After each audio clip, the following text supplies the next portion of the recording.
ஓம் பிரபன்ன பாரிஜாதாய தோத்ரவேத்ரைகபாணயே ஞானமுத்ராய கிருஷ்ணாய கீதாமிருததுஹே நமः. சாங்க்யயோகௌ ப்ருதக் பாலாः பிரவதந்தி ந பண்டிதாः ஏகமப்யாஸ்திதः சம்யக் உபயோர்விந்ததே பலம். பகவான் ஸ்ரீகிருஷ்ணர் அர்ஜுனனுடைய சந்தேகத்தை தீர்த்து வைக்கிறதுக்கு மறுபடியும் உற்சாகமாக முயற்சி பண்ணின்னு இருக்கார். அர்ஜுனனும் கவனமாக கேட்குறான். கர்மயோகம் கர்மசந்நியாசம் ரெண்டுமே சித்தசுத்தி மூலமாக ஞானத்துக்கும் ஞானத்து மூலமாக மோட்சத்துக்கும் சாதனம் அப்படிங்கிறத உபதேசம் பண்ணியாச்சு. கர்மயோகியை புகழ்ந்தார். அவனை சன்னியாசிக்கு ஈக்குவலாக தான் நீ நினச்சிக்கணும் அப்படி சொன்னார். இப்போ இங்கே என்ன சொல்கிறார், நிறைய பேர் நினைத்து கொண்டிருக்கிறார்கள் கர்மயோக பிரதானமான கிரகஸ்தாசிரமத்தினுடைய லட்சியம் வேற, ஞானயோக பிரதானமான சந்நியாசாசிரமத்தினுடைய லட்சியம் வேற அப்படின்னு நினைத்து கொண்டிருக்கிறார்கள்.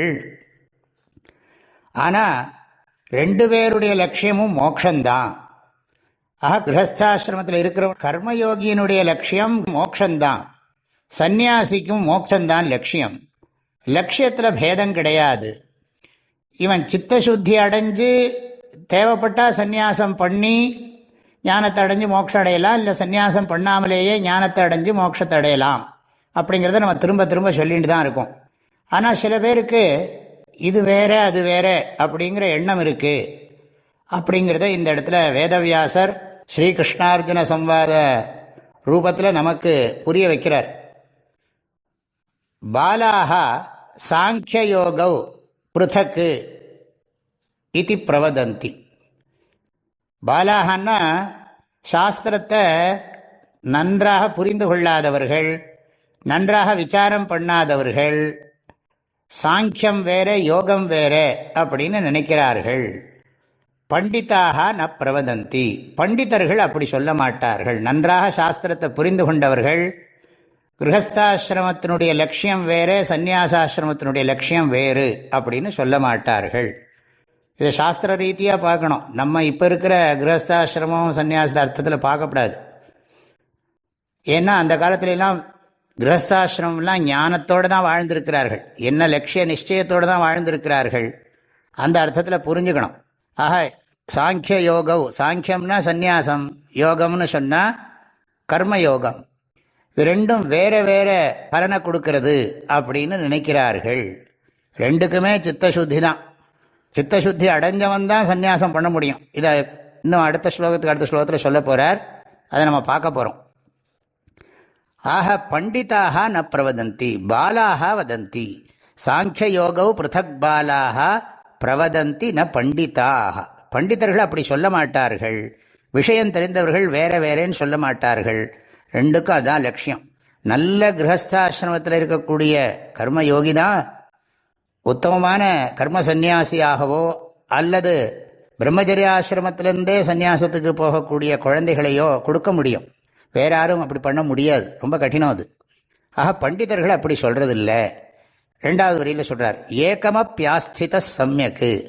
இதில் ஏதேனும் ஒன்று அனுஷ்டிச்சா கூட உபயோர் பலம் விந்தத்தே, ரெண்டினுடைய பலன் கிடைக்கும். திரும்ப திரும்ப ஒரு விஷயம் புரிஞ்சுக்கணும். வாழ்க்கை முறை வேற வேறையா இருந்தாலும் ரெண்டு பேருக்கும் லட்சியம் ஒன்று தான். சித்தசுத்தி அடையணும், ஞானத்தை அடையணும், மோட்சம் அடையணும்.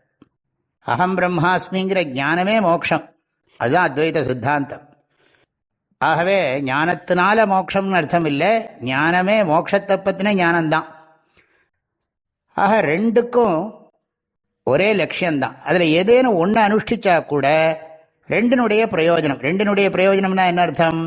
கர்மயோகத்தினுடைய பிரயோஜனமாகிய சித்தசுத்தி, அதனால கிடைக்கக்கூடிய பிரயோஜனமாகிய குருசாஸ்திரம் மூலமான ஞான பிராப்தி, அதனால ஏற்படுற மோட்சம் அப்படிங்கிறத புரிஞ்சுக்கணும். உபயோகோ பலம் விந்தத்தே, ரெண்டினுடைய பலனையும் அடைகிறான். கர்மயோகம் கர்ம சந்நியாசம் இரண்டினுடைய பலனையும் அவன் அடைகிறான்.